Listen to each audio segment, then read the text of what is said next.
لیکن نہیں، یہ نہیں فرمایا کہ میں تمہارے اندر اپنے بات قرآن کے ساتھ ابو بکر چھوڑ رہا ہوں، عمر چھوڑ رہا ہوں، عثمان چھوڑ رہا ہوں، علی چھوڑ، فرمایا میں اہل بیت چھوڑ رہا ہوں۔ کیوں؟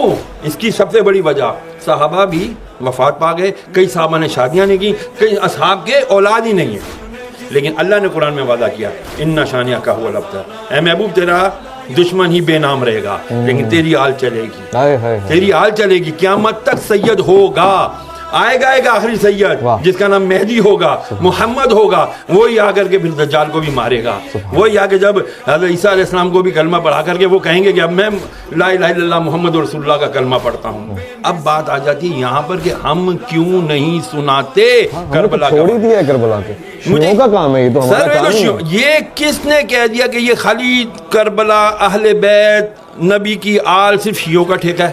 سوری ٹو سے اگر میرے الفاظ سکتے ہیں یار، نبی علیہ السلام نے فرمایا قرآن کی نص ثابت ہے، نص اس کو کہتے ہیں جس پہ قرآن سے دلیل آئی ہو، تو قرآن کی آیت مباہلہ نہیں ہے، آیت تطہیر نہیں ہے، میں تم سے کچھ نہیں مانگتا، نبی فرما رہے اللہ کی، میں کوئی کچھ نہیں سوال کرتا تم سے، الا المودۃ القربا، میرے اقربا کی، میرے اہل بیت کی، ان کی مودت رکھو، اور مودت محبت سے بہت عالی مقام ہے، اس کے اندر اگر ہم جائیں گے نا، لیکن جب تک وہ کرائیٹیریا نہیں بنے گا اس وقت تک بچیں گے نہیں۔ کون سا ٹولہ شروع ہو گیا جی، ذرا سا ذکر اہل بیت کیا، ذکر علی کیا، انہوں نے کہا تفضیلی ہے تو رافضی ہے، اب اس کا کیا کریں، یہ بھی تو مسئلہ ہے۔ میں نے آپ سے عرض کیا نا، ہمیں دوبارہ ریویو کرنا پڑے گا۔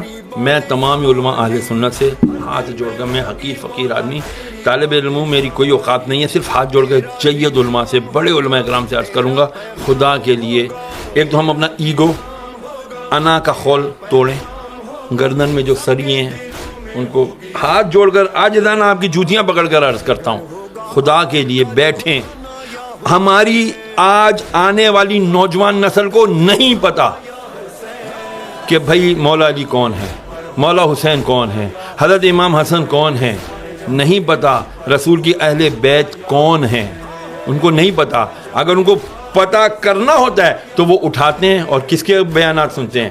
وہ اہل تشیع علماء کرام کے بیانات سنتے ہیں، بہت بڑے بڑے نام ہیں، میں شہنشاہ نقوی صاحب کو بہت اچھے سے جانتا ہوں، میں مسعودی صاحب کو بہت اچھے سے جانتا ہوں، میں باقر صاحب کو جانتا ہوں، بہت بڑے بڑے علماء ان کے ہیں، لیکن کیا عوام علماء اہل سنت اپنی اس جو بھی کمی ہے اس کو ختم نہیں کر سکتے؟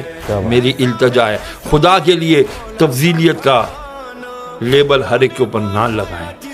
صحابہ کرام علیہ رضوان ان کے اپنے مقام ہیں، اہل بیت کا الگ مقام ہے، کیوں مقابلہ کرتے ہیں آپ لوگ؟ خدا کے لیے نہ مقابلہ کریں، یہ مقابلے بازی کا کام ہے ہی نہیں۔ اللہ اکبر۔ یار جب ویسے آپ اس بات کو قبول کرتے ہیں، سچا سوال، حضور نے ہم نے اہل بیت کو چھوڑا تھا، انہیں تعارف فیکم ثقلین کتاب اللہ و عترتی، اور ہم نے بھی اہل بیت کو چھوڑ ہی دی۔ دیکھیں کرائیٹیریا دے دیا، ایک اصول دے دیا، قرآن کو پکڑے رہو گے ہدایت پر رہو گے، قرآن کے ساتھ دوسری چیز کیا چھوڑی؟ اہل بیت پکڑو گے تو ہدایت پر رہو گے۔ خالی اہل بیت پکڑا قرآن چھوڑ دیا گمراہ، قرآن پکڑا اہل بیت چھوڑ دیا گمراہ، دونوں۔ کیونکہ اہل بیت کون ہے یار؟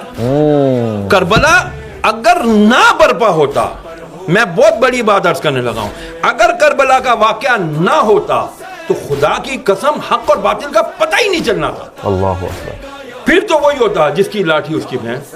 یزید آ جاتے ہر دور کے اور کہتے ہیں جی ہم اتھارٹی ہے، ہمارے پاس طاقت ہے، ہماری بات مانو، ہم جو کہہ رہے ہیں وہی حدیث ہے، ہم جو کہہ رہے ہیں وہی شریعت ہے۔ امام حسین نے کیا تھا یار، بڑے مزے سے مدینے میں رہ رہے تھے، بڑے آرام سے جو ہے نا زندگی گزار سکتے تھے، وظیفے مقرر ہو جاتے، کسی جگہ کی گورنر ہی مل جاتی، ہاں جی گادی نشین بن جاتے لوگ یہاں پر، کتنی بڑی گدی آپ کے پاس ہے۔ ہاں آج اللہ اکبر۔ تو پھر ذرا بتائیے جو آل رسول ہوتے اس سے بڑی گدی کسی کی ہونی تھی؟ نہیں ہونی تھی نا، لیکن نہیں۔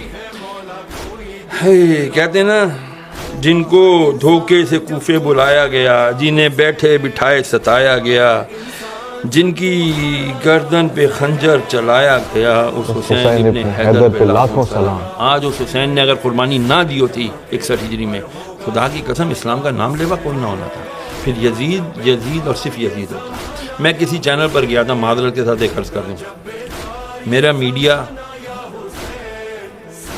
کہتے ہیں آزاد ہے، کوئی آزاد نہیں ہے۔ مجھے کہا گیا یزید کا نام نہیں لینا،